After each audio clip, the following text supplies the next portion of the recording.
Question number 11 says the displacement equation of two identical particles executing SHM are represented by equations x1 is equal to 5 sine 8t plus pi by 6 and x2 is equal to 4 cos omega t. The value of omega for which the total energy of both the particles becomes equal is.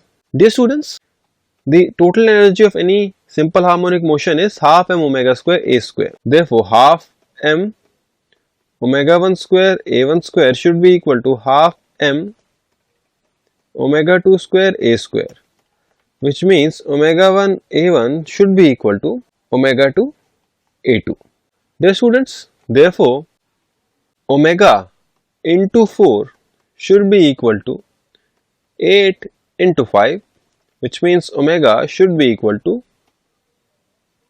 10 units, which means option number 3 is the correct answer. Now let us proceed to the question number 12. Question 12 says a particle executes SHM along a straight line and its velocity when passing through points 3 cm and 4 cm from the mean position is 16 cm per second and 12 cm per second respectively. Then its amplitude will be. Dear students, the velocity is equal to omega under root of a square minus x square. Now it is given that in the first case the velocity is 16, which will be equal to omega under root a square minus 3 square because the displacement is 3, and in the second case the velocity is 12.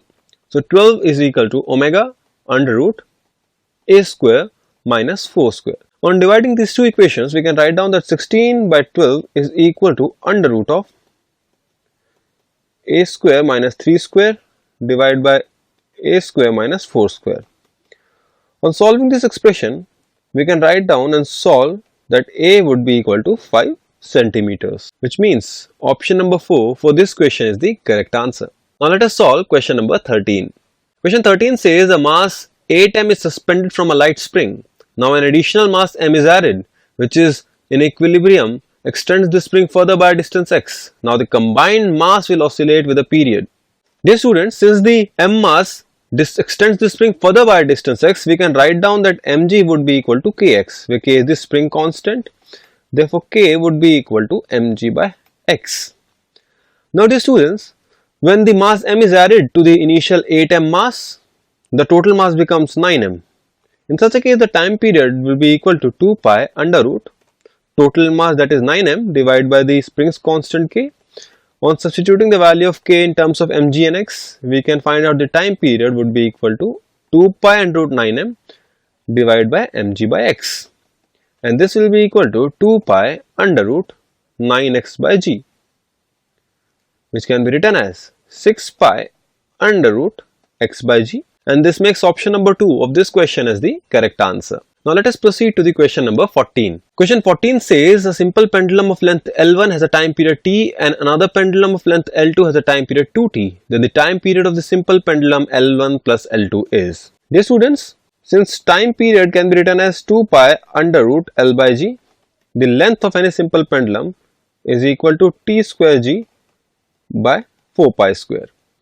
In the first case, L1 would be equal to t square g by 4 pi square, and in the second case it will be equal to 4 t square g by 4 pi square.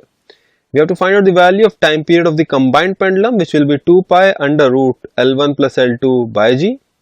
On substituting the values of L1 and L2, we can see that the terms 2 pi and g gets cancelled out, and the final time period, that is t dash, turns out to be equal to root 5 into t, which makes option number 3 of this question as the correct answer. Now let us solve question number 15.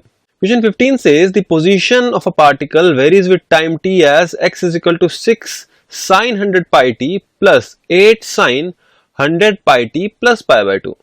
The motion of the particle is first not simple harmonic, second simple harmonic with amplitude 10 unit, third simple harmonic with amplitude 14 unit, or fourth simple harmonic with amplitude 7 units.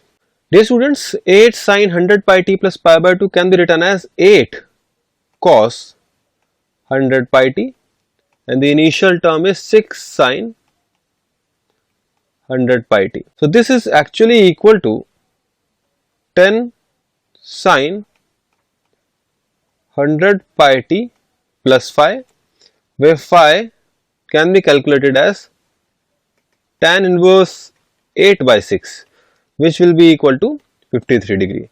This means that x net or x simply is tan sine 100 pi t plus 53 degrees. Therefore, the particle will execute an SHM with an amplitude 10 units. Let us proceed to the question number 16.